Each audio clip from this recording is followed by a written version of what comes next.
Hello friends, welcome to this session. In this session today we are going to learn about radiopharmaceuticals. The radiopharmaceuticals, the contents for this session is radiopharmaceutical definition, radioactivity, units of radioactivity, properties of alpha, beta, gamma radiations. What are radioisotopes, half-lives and radioactive decay? So radiopharmaceuticals is a radioactive compound used for the diagnosis and therapeutic treatment of the human disease. In nuclear medicine, nearly 95% of the radiopharmaceuticals are used for the diagnostic purpose, while the rest are used in the therapeutic treatments. The phenomenon of spontaneous emission of certain kinds of invisible radiations by certain substances is called as radioactivity. Transformation or disintegration of the radionuclide is also known as radioactivity. The substance which emits such type of radiations are called as a radioactive substance. The radioactivity of preparation is the number of nuclear disintegrations or transformation per units. Radionuclides is the nuclide containing an unstable arrangement of protons and neutrons that transfer spontaneously to either a stable or another unstable combination of protons and neutrons with a constant statistical probability by emission of radiations.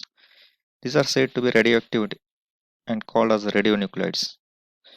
The units of radioactivity, their international system, that is SI unit. The unit of radioactivity is one nuclear transformation per second and is expressed as a becquerel, named after the scientist Henry Becquerel. The old unit for the radioactivity was Curie, named after the scientists Madame Marie Curie and Pierre Curie, the pioneers who studied the phenomenon of radioactivity. 1 Curie is the number of disintegration from 1 gram of radium to 26 and is equal to 3.7 into 10 to 10 becquerel. Rotation R is the unit of exposure. 1 R is a 2.58 into 10 to minus 4 coulombs. While the rate is the unit of absorbed dose, that is 1 rad is 10 to minus 2 joules per kg. There are properties of alpha beta radiations. There are three types of radiations. Alpha rays, these are the least penetrating power, they carrying two positive charges. The particles are emitted by the certain radioisotopes, especially those of heavy metals. All the particles, alpha particles, are having the same energy because of low penetrating power. Alpha particles, they do not find any use in the biological applications. The beta rays, these are two types of electrically positive particles are called as positron, while electrically negative particles are called as neutrons. They are having greater penetrating power than that of alpha rays, and beta particles have negligible mass and have less ionizing power than the alpha particles.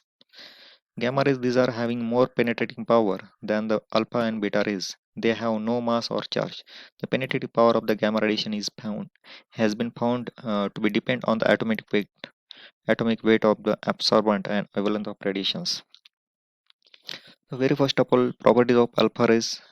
If we consider the velocity, the alpha rays are shot out from the radioactive material with the large velocity ranging from 1.4 into 10 to 9 to 1.7 into 10 to 9 centimeter per second. Alpha particles move with the velocity 10,000 miles per second. The ionizing power they produces intense ionization in the gas through which they pass.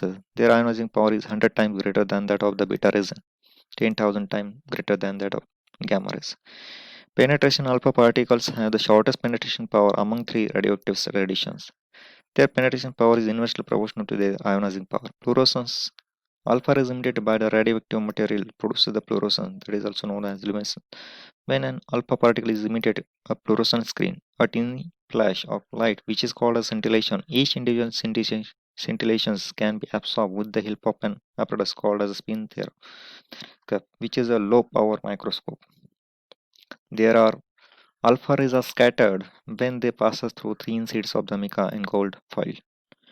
Deflection. The alpha rays are reflected by the electric and magnetic field, showing that they are the charged particles. Alpha rays produces a heating effect. The evolution of the heat is due to the stoppage of the alpha, beta, and gamma rays by the radioactive substance. When exposed to the alpha rays, the body suffers incurable burns. The second one is now the properties of beta rays. Velocity beta particles do not emerge out of positive nucleus with the same range and velocity. Rather than they have a wide band of velocity ranging from 1 to 99% of velocity of light. Ionizing power beta rays produces ionization in air, but the number of ions produced is hardly 1000 of those produced by the alpha rays. Although their velocity is very large, they possess a comparatively small mass and hence have a small kinetic energy. Penetration beta rays can penetrate through the large thickness of the matter, 1 centimeter thickness of one aluminum sheet. Deflection beta rays are deflected by electrical and magnetic fields.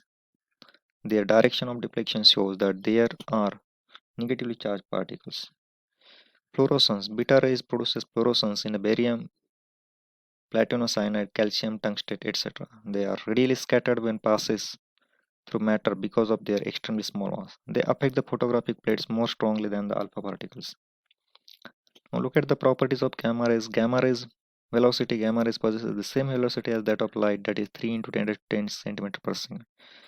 Ionization power, they ionizes the gas through which they passes, although the ionization produced by them is comparatively small. Consequently, their penetrating power is very high as compared to that of beta rays. They can pass easily through the 30 centimeter thickness of ion. Deflection, they are diffracted by the crystals in the same way as X-rays. Fluorescence, they are capable of producing fluorescence and affecting the photographic plates more intensely than the beta rays. Now, what are radioisotopes? Radioisotopes, the atoms of an element which have the same atomic number but have different mass number are called as isotopes. When the radioactive isotopes undergo the nuclear reaction, they produces alpha, beta, and gamma particles. The original nuclide is called as the parent, and the product of that called as a daughter nuclide. The phenomenon of the nuclear change is called as a disintegration of the radioactive decay. Now, radioactive decay, the rate of disintegration is directly proportional to the amount present, where lambda is the decay or disintegration rate constant. Integrating the above equations, that is rate of disintegration, is directly proportional to the lambda, that is disintegration constant. So here minus log n is equal to alpha t plus c, where c is the constant of integration and log n stands for the log to the base c. Since the number of atoms of the radioactive substance present initially, that is 0, therefore n is 0. Log n equal to alpha lambda into 0 plus c. So c is directly proportional to minus log n, that is substituting value of the integration constant. We get the equation log n 0 upon n is directly proportional to lambda t. Converting to the base e to the base 10, we get the lambda, that is 2.303. Disintegration constant is 2.303 upon t into log n0 upon n, where n is the number of atoms nuclear present after the time t, and n0 is the initial number of atoms of the nuclide at time 0, and alpha is known as to the decay constant. This equation is similar to that of the first order reaction. Hence, it is seen that radioactive disintegration are example of first order reactions. The half-life period is here defined as the time period or time required for the radioactive isotope to decay to one half of its initial value, and it is denoted as T half. That is half-life T half is equal to 0.693 upon lambda. Average half-life is the reciprocal of the radioactive constant or decay constant is called as average half-life. It is denoted by average half-life T equal to 1 upon lambda. So here average half-life after calculation we get it is equal to 1.44 T half. So thank you.